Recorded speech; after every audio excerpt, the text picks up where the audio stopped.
এই মুহূর্তের বড় খবর, রাজ্যের বুকে আরো একটা আরজিকর সরকারি হাসপাতালের ভিতর আবারও মমতার দুধ দেওয়া গরুর হাতে ফের সম্মানহানি বাংলার মেয়ের।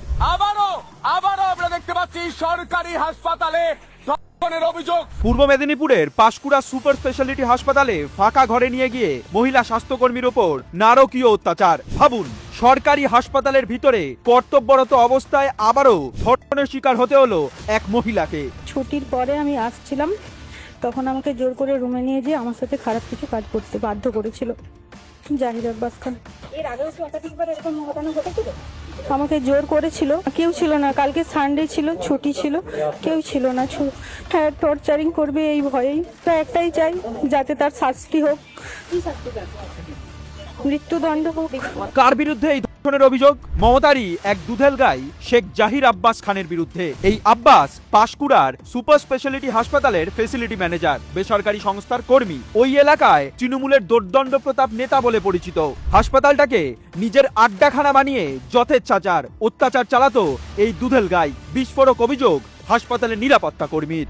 আমি যেটা মনে করি, এবং যে সকল যে দিনের পর দিন ওখানে টর্চারিং করতো, হসপিটালে ওর আড্ডাখানা ছিল, যেটা আমরা মনে করি সকালবেলা 9টার সময় এসে রাত্রিবেলা 11টার সময় হসপিটাল থেকে বেরিয়ে যেত। কোনো স্টাফ, কোনো আধিকারিক হসপিটালে অতক্ষণ ডিউটি থাকে না, কোনোদিনও থাকে না। আজকে দিনের পর দিন ওই হসপিটালের মধ্যে অত্যাচার করে গেছে। আজকে ছোট বোন, ছোট মাদের উপরে অত্যাচার করে গেছে। আজকে আমরা সবাই এসেছি, এই জিনিসটা আমরা কামনা করি ওর উচিত মতো শাস্তি পাক, এবং এই কামনা আরো করি যেন ফাঁসি চাই আমরা। এই জিনিসটা বিগত দিন ধরে চলেই আসতো, প্রায় 4-5 বছর ধরে জিনিসটা চলে আসতো। আমরা বহুদিন ধরে এর টর্চার সহ্য করেছি।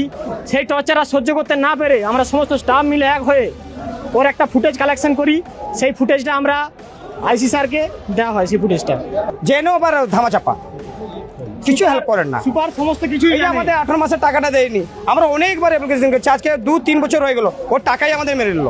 দিনের পর দিন হাসপাতালে নিজের শাসন কায়েম করে গিয়েছে অভিযুক্ত, আর কেউ কিচ্ছুটা জানতো না। মমতার অনুপ্রেরণা ছাড়া এই কাজ হতে পারে না। অনুপ্রবেশকারী দুধেল গাইদের এ রাজ্যে ঢুকিয়ে সমাজ বিরোধীদের আকড়া বানিয়ে ফেলেছেন মমতা। এরকম পৈশাচিক ঘটনা ঘটলে দুটো জিনিস দেখতে পারবেন, হয় এই ক্রিমিনালরা তৃণমূলের সঙ্গে যুক্ত, নয়তো এরা অনুপ্রবেশকারী দুধেল গাই। আরজিকর হোক বা পাঁশকুড়া সুপার স্পেশালিটি হাসপাতাল, রাজ্যে নারী নিরাপত্তা মমতার আমলে সোনার পাথর বাটিতে পরিণত হয়েছে। ভাতা দিয়ে নারীদের সম্মান রক্ষা করা যায় না মাননীয়া। বাংলার মেয়েরা নিরাপত্তা চায়, স্বাধীনভাবে বাঁচতে চায়। সম্প্রতি NCW রিপোর্টে অনিরাপদ শহরের তালিকায় রয়েছে খোদ এ রাজ্যের রাজধানী। গত 14 বছরে নারীদের নিরাপত্তা দিতে চূড়ান্ত ব্যর্থ মমতা। এই বাংলার বুকে তৃণমূল নেতাদের দ্বারা আর কত দুর্গাকে লাঞ্ছিত হতে হবে? 26-এ এর জবাব দেবে জনতা। মাননীয়া, তৈরি থাকুন। প্রতিবাদ